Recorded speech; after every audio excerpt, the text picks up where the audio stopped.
buenos días. Les doy la más cordial bienvenida a este programa de Editorialmente, como parte de las actividades de difusión de la Dirección de Ediciones y Publicaciones de la Universidad Autónoma del Estado de Hidalgo. Espacio en el que nuestros profesores investigadores están invitados a que compartan su experiencia y nos platiquen un poco acerca de sus trabajos publicados.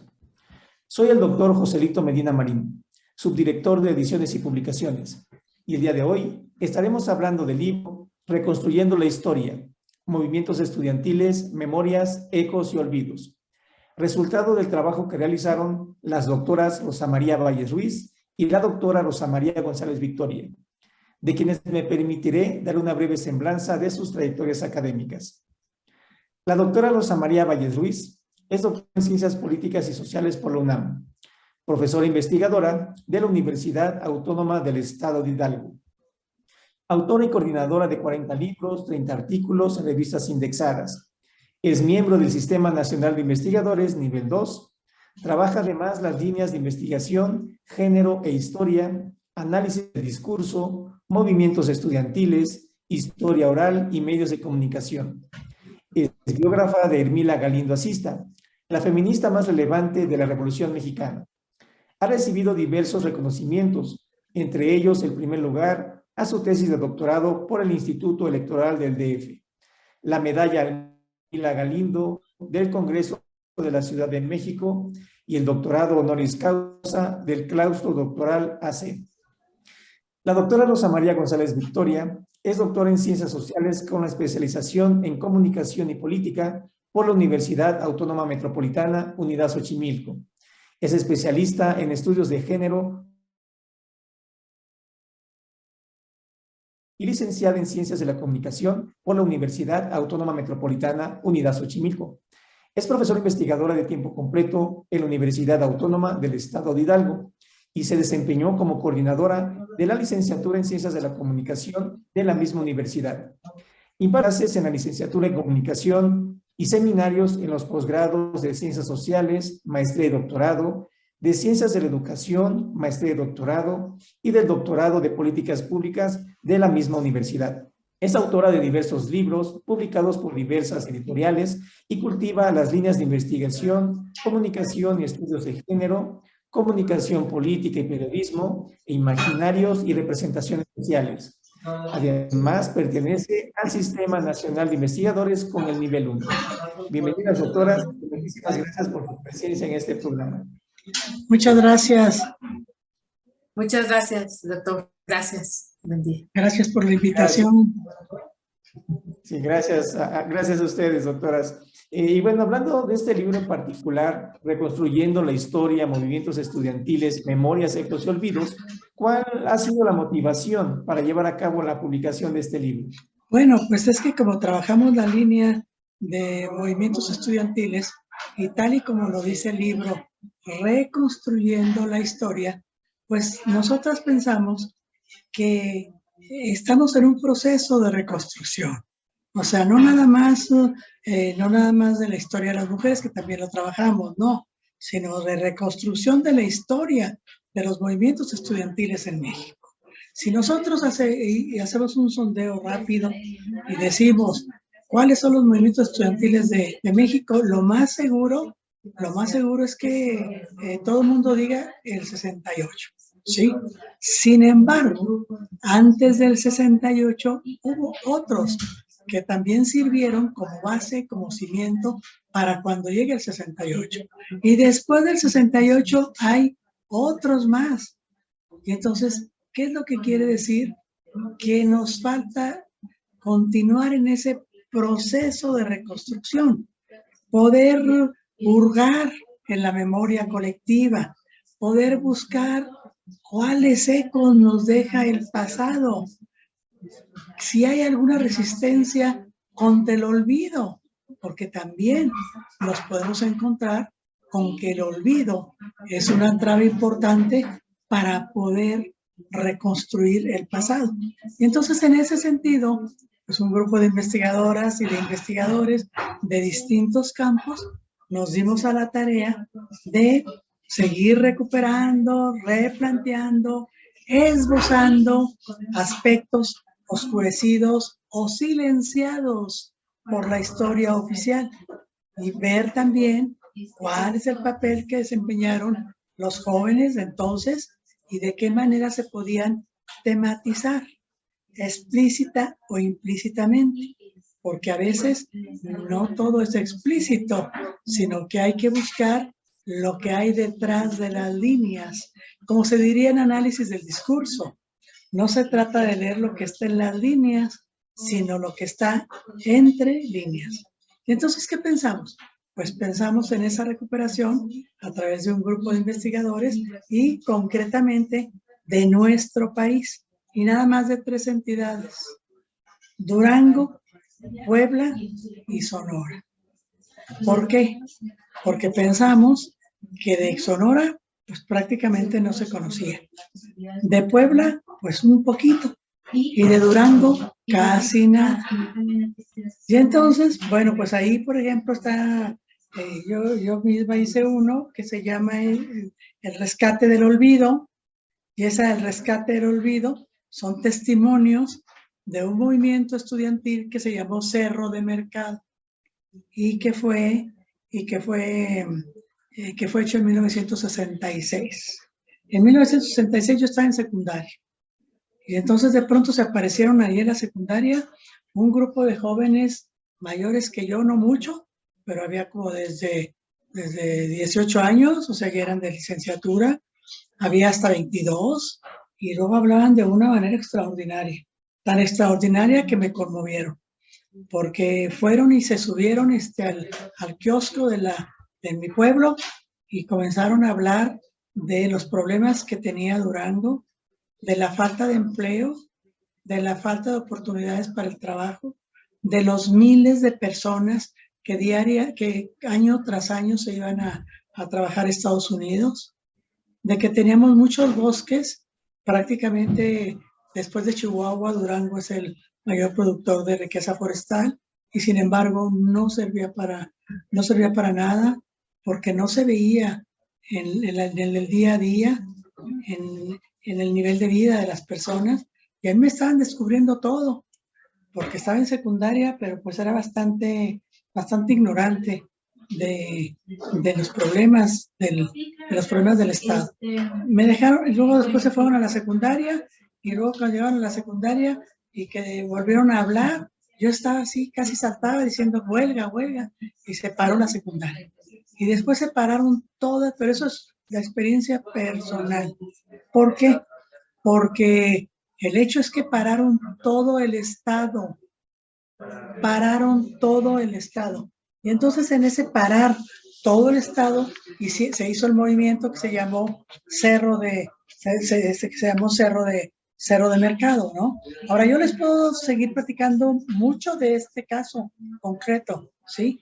Pero también en que coordinamos las dos, Rosa María González Victoria y yo, ella se refirió al 68 mexicano. Y ella abordó un tema muy especial, porque ella mezcló, ella se los va a platicar, lo que es la teoría de las emociones, pero le puso a su trabajo una descarga de emociones en un muro digital, el 68 mexicano, un caso emblemático de resistencia contra el olvido. Como lo ven, el propio título dice que nos platique. ¿Qué es eso de la descarga de las emociones? Entonces, ya que nos platique de la descarga de emociones, si quieren yo les termino de platicar qué pasó con el movimiento 66 en Durango. ¿Sí? ¿Les parece? ¿Te parece, Rosa María González?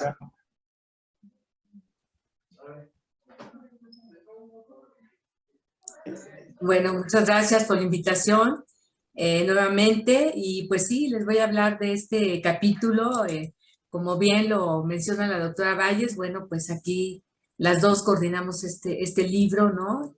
Que tiene un título pues muy sugerente, ¿no? Sobre el contenido, que es efectivamente reconstruir esta historia, ¿no? De los movimientos estudiantiles. Claro que ¿no? Es más amplio, pero digamos como que logramos integrar con los, digamos, como los más representativos, ¿no? Y sí, efectivamente, ¿no? Yo ahí tengo un capítulo en el libro que pues lleva como título este que mencionaba la doctora Valles, ¿no? Que le titulé Una descarga de emociones en un muro digital, el 68 mexicano, un caso emblemático de resistencia contra el olvido. Bueno, en ese trabajo, que es también producto de una investigación más amplia, pues surge de una inquietud que tuve cuando en las páginas de internet, específicamente de algunos portales de noticias, se incluía esto que ahora conocemos como sistema de comentarios. Esto ocurrió en octubre del 2011, ¿no? Es decir, hace más de 10 años. Entonces a mí me llamaba la atención, ¿no? Precisamente este sistema de comentarios y todo lo que ahí se expresaba, ¿no? Entonces yo, pues lo que observaba ahora era que había emergido un nuevo muro, ¿no? Haciendo una analogía con los muros, con las barras públicas, donde las personas, la ciudadanía suele escribir o expresar consignas o demandas o inconformidades sobre alguna problemática o algún acontecimiento, ¿no? Que lo estamos viendo precisamente ahora con el movimiento feminista, ¿no? En donde vemos cómo escriben consignas, ¿no? En varios muros, pero no solamente los muros, sino en algunos monumentos, ¿no? Bueno, pues para mí ese nuevo espacio pues era para que se expresaran las personas sus opiniones. Entonces, pues yo veía que se estaba convirtiendo a manera de metáfora en un muro donde se descargaban emociones, ¿no? Como el enojo, la ira. Pues sí, se trataba del sistema de comentarios que se produjo en el portal Yahoo México Noticias con respecto a un fotoreportaje publicado por el diario El Universal con motivo de los 43 años de los hechos ocurridos el 2 de octubre de 1968 en la Plaza de las Tres Culturas. Está ubicado en la unidad habitacional Tlatelolco, en la Ciudad de México. Bueno, en ese sistema de comentarios observé precisamente esto, ¿no? Entonces, claro, es una metáfora, una descarga de emociones, o como luego se suele decir, ¿no? Una catarsis, ¿no? Bueno, pero el trabajo no se trataba de un análisis desde un punto de vista psicológico, individualista, sino lo realizo desde una mirada social, desde la investigación social y concretamente, como bien menciona la doctora Valles, desde una teoría de las emociones. Bueno, pues les aclaro que el estudio de las emociones y los sentimientos en el campo de las ciencias sociales, que estuvo regido por muchos años por el paradigma racionalista, comenzaba a cobrar importancia en ese campo, ¿no? El estudio de las emociones y los sentimientos. En ese campo de conocimiento se reconoció que las emociones son una forma de relacionarse con el mundo, ya que implicaba apreciaciones y creencias del sujeto que las experimenta. Hay un autor que nos dice que las emociones son la matriz sobre la que se mueve la vida social. Entonces, la intención de este trabajo, trabajarlo desde la teoría de las emociones, era dejar de ver a la emoción ajena a la razón, ¿no? Al raciocinio. Porque, bueno, se dice que la emoción tiene una razón, o detrás de una emoción hay una razón, ¿no? Bueno, en este trabajo se realiza un análisis de la producción del sistema de comentarios, en el cual participaron varias decenas de personas, usuarias de Internet, a raíz de fotografías y textos incluidos en el reportaje del diario El Universal sobre el movimiento estudiantil del 68 en México. El movimiento estudiantil de 1968 es uno de los acontecimientos más significativos que forman parte de la memoria colectiva en México. Es el parteaguas de la historia política del país. Y es uno de los acontecimientos que contribuyen de manera muy significativa al proceso de democratización del país, ¿no? Eso ya se ha reconocido, ¿no? Esta enorme contribución que precisamente hace para que empiece este proceso, ¿no? Este proceso de democratizar el país. Bueno, en la memoria colectiva se encuentra sobre todo la masacre perpetrada en la Plaza de las Tres Culturas de Tlatelolco. Bueno, su nombre de Plaza de las Tres Culturas, paréntesis, proviene del hecho de que ahí hay reunidos un conjunto, conjuntos arquitectónicos que provienen de 3 etapas históricas diferentes, ¿no? De la cultura mesoamericana, en concreto de la zona arqueológica Tlatelolco, donde hay restos del México antiguo, de la cultura española, que está representada por un convento y el Templo Católico de Santiago, ¿no? Que proviene del periodo colonial, y la cultura del México moderno, que está representada por la Torre de Tlatelolco, que fue la sede de la Secretaría de Relaciones Exteriores y que actualmente es el Centro Cultural Universitario y Memorial del 68 de la UNAM. Asimismo, bueno, pues ahí están los edificios habitacionales del conjunto urbano Nonualco-Tlatelolco.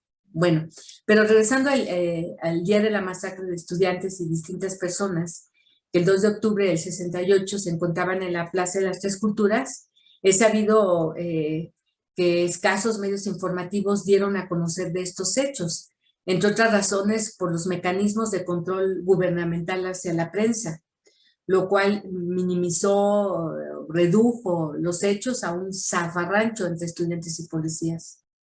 Bueno, podría decir para concluir, ¿no?, con esta participación, que con este estudio pude constatar que en efecto las emociones y los sentimientos son un objeto de estudio válido para las ciencias sociales, porque nos permite observar la forma en que determinados sectores de la sociedad refrendan el orden moral de la sociedad mediante una, digamos, una nueva modalidad para aquel entonces de vínculo social, que son las redes sociales de Internet, ¿no? Que, bueno, ¿qué puedo decir en este momento? Bueno, pues sabemos, ¿no?, el papel importante que han jugado en la comunicación. Gracias, doctora. Sí, y además yo creo que también en el caso, continuando con el movimiento Cerro de Mercado de 1966, también en ese movimiento desempeñan un papel primordial las emociones. Entonces, ¿por qué? Porque desde el punto de vista teórico, no se deja a un lado totalmente la postura cartesiana, la postura de la racionalidad. El hombre es un ser racional. No, el hombre es un ser racional, sin embargo, las emociones desempeñan un papel esencial, que en un momento dado pueden dirigirlo a hacer acciones que no pensarían o que no harían en otras circunstancias. Entonces, ¿qué pasa en el movimiento Cerro de Mercado en 1966? Pues que un grupo de estudiantes de la Universidad Juárez del estado de Durango y del Instituto Tecnológico de Durango comienzan a reunirse con periodicidad, comienzan a analizar la situación del estado que, como yo les decía al inicio, era muy precaria. Había una sequía que duraba 10 años. Cada año se incrementaba el número de personas que se iban, como decimos allá, yo soy de Durango, se iban al otro lado. Se decía también, se van de braceros. Actualmente se dice de indocumentados, que claro que es mejor decir indocumentados que decir ilegales, porque ¿por qué van a ser ilegales? ¿Verdad? Pero se les ha dicho de muchas maneras. También se decía saltar el charco. Dice estar ya del lado de Estados Unidos, con todo lo que eso significaba y con todo lo que eso significa a nivel problemática del país. ¿Por qué? ¿Por qué? Porque es uno de los grandes retos que continuamos, que son los retos que nos implica para bien y para mal, porque no todo es para mal, ahí tenemos el Tratado de Libre Comercio, la situación geográfica de México respecto de Estados Unidos. Pero allá en Durango, como también hay lugares en Guanajuato, como también los hay aquí, pero los hay más por el norte del país, no hay familia que no tengamos personas que se hayan ido a trabajar a Estados Unidos. Entonces, imagínense, estoy hablando del 66, y en el 66 esa ya era una problemática. Y también, por otro lado, había un cerro majestuoso. ¿Por qué digo majestuoso? Porque era impresionante el tamaño. Uno llegaba del norte del estado, volteaba uno hacia la derecha y volteaba a ver un cerro majestuoso, espectacular, impresionante, color naranja. Y si llegaba uno a las 12 del día, había que ponerse alerta, porque se dan explosiones. Y poco a poco fuimos sabiendo los duranguenses que eran las explosiones para ir sacando el fierro que había en ese cerro. Y ese cerro tiene una historia interesante, porque en la etapa de la conquista, sí, hubo Ginés Vázquez de Mercado, uno de los españoles, que le dijeron, es que por allá andaba por Aguascalientes, Zacatecas, muy cerca de Durango, y le decían, no sigas aquí, en Durango hay un cerro de plata y oro. Y ahí va Ginés Vázquez de Mercado con sus huestes. Y cuando llega a conocer aquel cerro monumental, se da cuenta que no es ni de plata ni de oro, que es de fierro, y pues de fierro no le va a sacar mucho provecho, y lo deja, y hasta se escribe por ahí la historia que dice, dejó en prenda su nombre. Por eso se llama Cerro de Mercado, por Ginés Vázquez de Mercado, ¿sí? Pero ese cerro que se extraía, porque ahora ya está en plena decadencia, en el 66 está en todo su apogeo, ese fierro lo aprovechaban los industriales de Monterrey y dejaba 16,000 pesos anuales al Estado, lo que era una miseria. Aquellas explosiones que oíamos y que era parte pues de los ritos y hasta de las pláticas, lo viste cuando explotó, están sacando el fierro, significaba un saqueo de la riqueza del cerro que se iba a Monterrey. Y en Monterrey se iba a una siderúrgica que se llamaba Compañía Siderúrgica de Monterrey. Entonces, todo eso los estudiantes lo comienzan a analizar y entonces se establece el movimiento Cerro de Mercado. ¿Cuál era el propósito? La industrialización del Estado. Y con toda la situación, imagínense, había 2 carreras nada más en la Universidad Juárez. Había la carrera de Derecho y había la Universidad Pública, la carrera de Derecho y la carrera de Contador Público. Y el Instituto Tecnológico era la carrera de Ingeniería Civil. A eso se podía aspirar, a 3 carreras. Nada más eso había en todo el estado. Las universidades privadas prácticamente no existían. A otros niveles sí, de prepa, de secundaria y eso, pero a nivel público, con lo que significa y lo que debe seguir significando la universidad pública en México, el acceso a la educación laica y gratuita, sí, gratuita, señalo, la gratuidad, sí, no existía, existiendo de una manera limitada. Entonces, imagínense ese movimiento.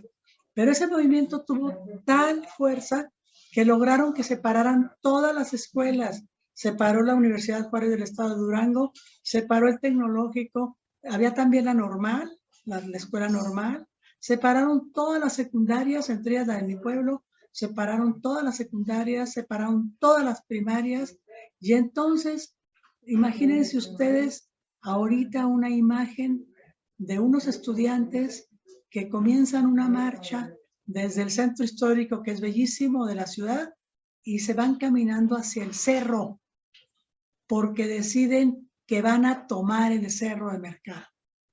Y entonces se les juntan de las secundarias, se les juntan a más de casa, y lo que comienza con unas decenas y veintenas, llega a ser miles de personas que llegan a tomar el Cerro de Mercado. Y cuando llegan a las instalaciones no les queda nada a los empleados más que desalojar, porque ven aquella multitud que toma el cerro. Entonces toman el cerro e instalan campamentos. Y entonces uno cuando lo ve a distancia, yo he trabajado mucho ese tema, incluso tengo un libro sobre eso que se llama 60 días que conmovieron a Durango. Ahí ve uno lo que hicieron como sus campamentos. Pues campamentos muy sencillos, muy humildes. Por de ahí no se movían los estudiantes. Y luego se creó un comité para poderlos abastecer, para llevarles comida. Se creó otro comité que fue muy importante, que fue el Consejo General de Huelga, que fue el que tenía que negociar con las autoridades. ¿Y por qué fue importante? Porque la mayor parte de los sectores sociales de Durango lo apoyaron. ¿Por qué? Por diferentes razones. Por ejemplo, los industriales de la madera tenían interés en seguir explotando la madera, pero no la podían explotar porque había una veda forestal. No era que fueran ángeles de la guardia ni protectores del pueblo, no. Había un gran industrial ahí que se llamaba Gilberto Rosas y le decían el Chiveto. El Chiveto apoyó. ¿Por qué? Pues porque quería seguir desarrollando su trabajo en el área forestal. ¿Por qué que apoyaban los comerciantes? Porque sabían que si había más trabajo, iba a haber más consumo. Que si había más consumo, ¿quiénes ganan cuando hay más consumo? Ganan los comerciantes. ¿Por qué apoyaban las amas de casa? Porque pensaban que haya más escuelas, que no se vayan mis hijos a Estados Unidos. O sea, que se queden aquí, que tengan, o sea, cada quien tenía sus intereses, pero unos intereses que coincidieron.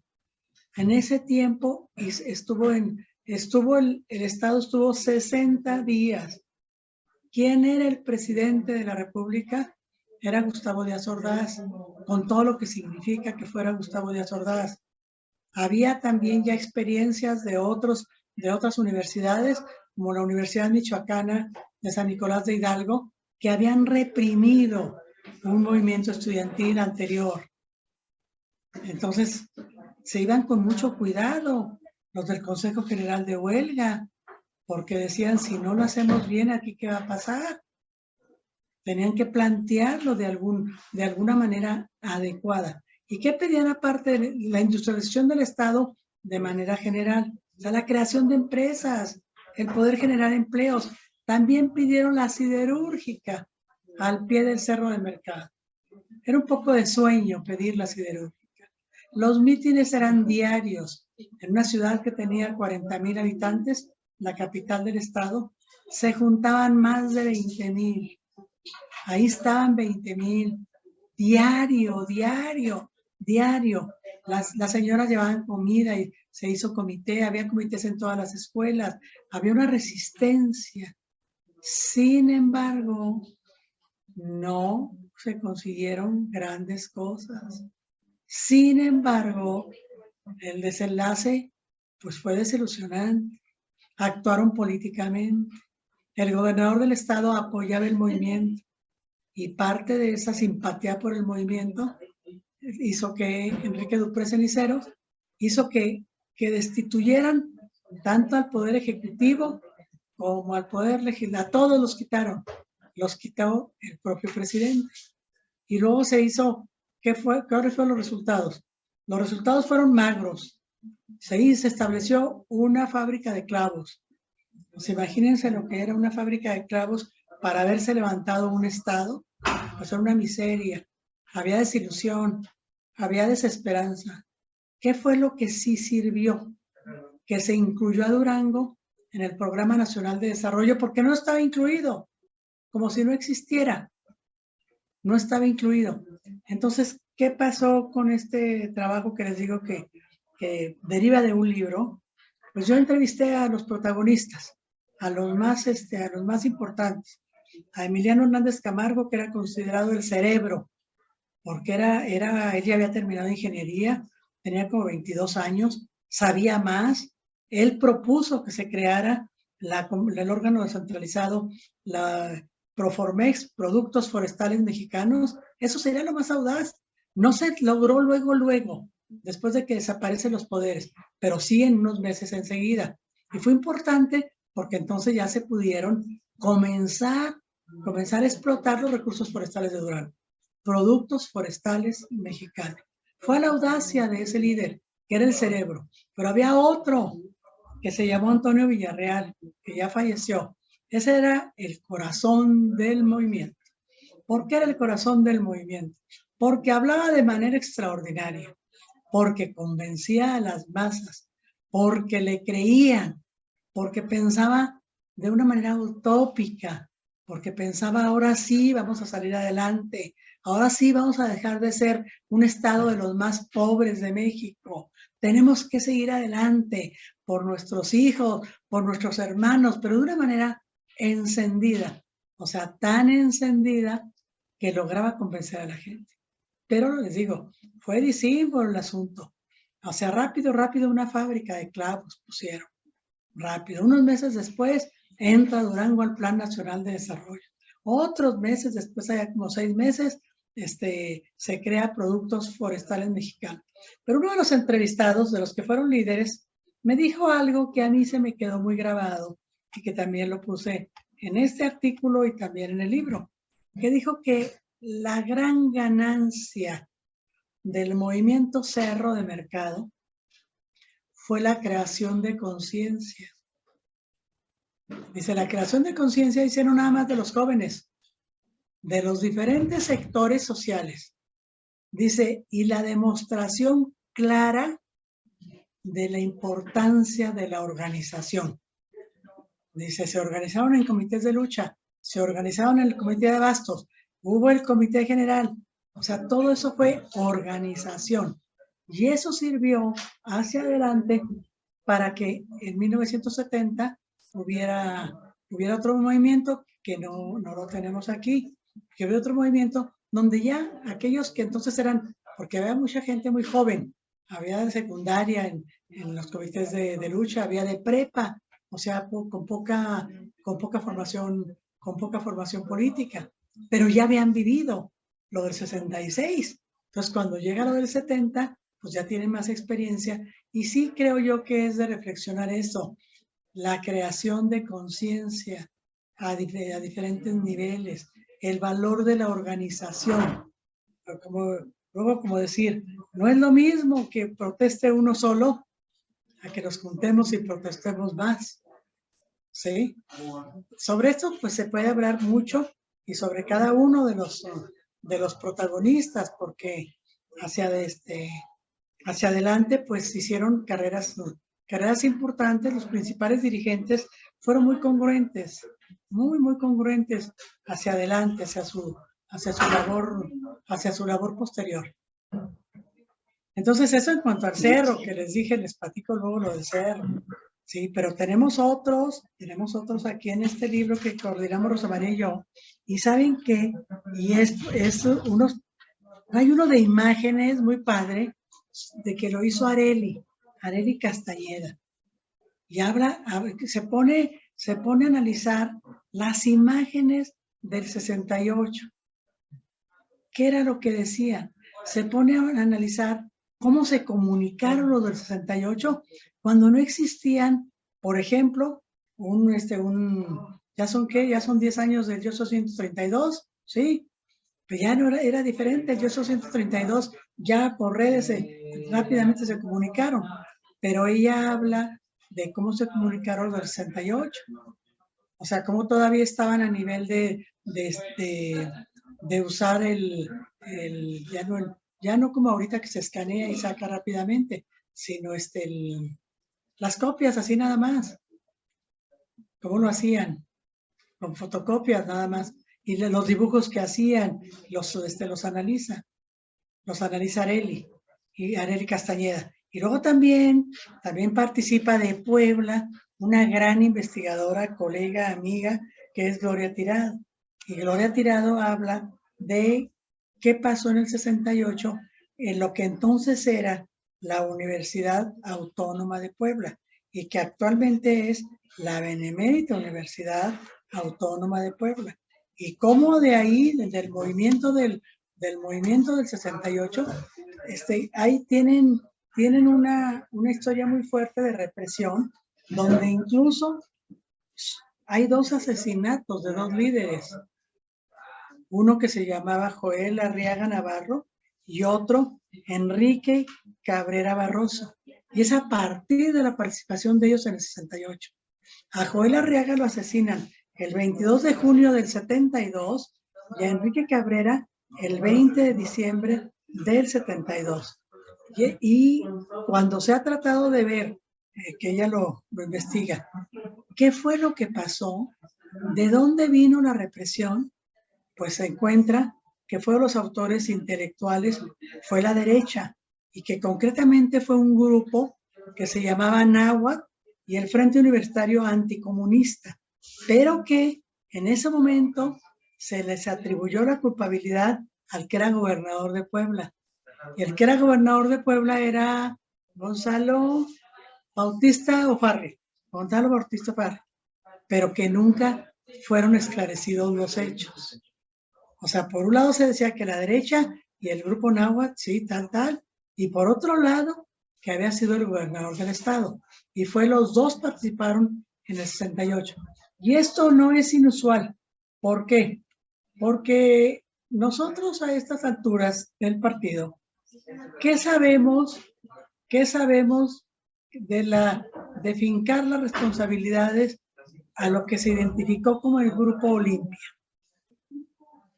O sea, el Grupo Olimpia, que fue el grupo que en el 68 estaba identificado con un guante blanco y que habían sido adiestrados y que habían recibido adiestramiento y la orden concreta de que cuando apareciera una luz de bengala en Tlatelolco, ellos atacaran. Hay una investigación muy importante que hizo Raúl Álvarez Garín y que la dio a conocer en la 55 legislatura, 1991-1994, él la da a conocer como en el 93, los nombres del Batallón Olimpia con las direcciones. ¿Se han fijado responsabilidades? No. ¿Qué sabemos de eso? ¿Se argumentó y se quedó en el olvido? ¿Se le dio carpetazo? O sea, nosotros tenemos mucho por reconstruir y tenemos mucho por saber de la historia hacia atrás y seguramente también de nuestra historia presente. ¿Cómo la ves? Muy interesante eso que nos comenta, doctora, sobre todo esa experiencia, ¿no?, que se tuvo en esos movimientos vividos, sobre todo de manera directa, y eso habla sobre todo de cómo sucedieron todos este tipo de eventos, ¿no?, en ese entonces. Y algo también que me gustaría resaltar es esos logros que se tuvieron, posiblemente no tan tangibles, pero de cierta manera esa concientización es muy importante para nuestra sociedad de ese resultado de los movimientos estudiantiles. Y como bien lo mencionaba, hay ocasiones en que nos hablan de un movimiento estudiantil y inmediatamente pensamos en el 68, sin embargo hay algunos otros movimientos a nivel nacional que también fueron muy importantes en ese momento, y bueno, eso nos llama, ¿no?, a reflexionar acerca del porqué, ¿no?, del contexto social en el que se vivía en ese entonces, y bueno, eso es muy importante para que las nuevas generaciones también tengan conocimiento del por qué se daba ese tipo de movimientos, y por eso es importante ese tipo de lecturas. Pues sí, así es. Hoy pudimos dar un repaso, aunque sea somero. Así es. Bueno, el tiempo desafortunadamente se pasa demasiado rápido. Les agradezco muchísimo por esta apertura y esta disposición para esa entrevista. Muchísimas gracias, doctor. Agradecemos también al público que nos escucha en esta edición del programa Editorialmente, realizado por la Dirección de Ediciones y Publicaciones de la Universidad Autónoma del Estado de Hidalgo. Muchas gracias. Sí.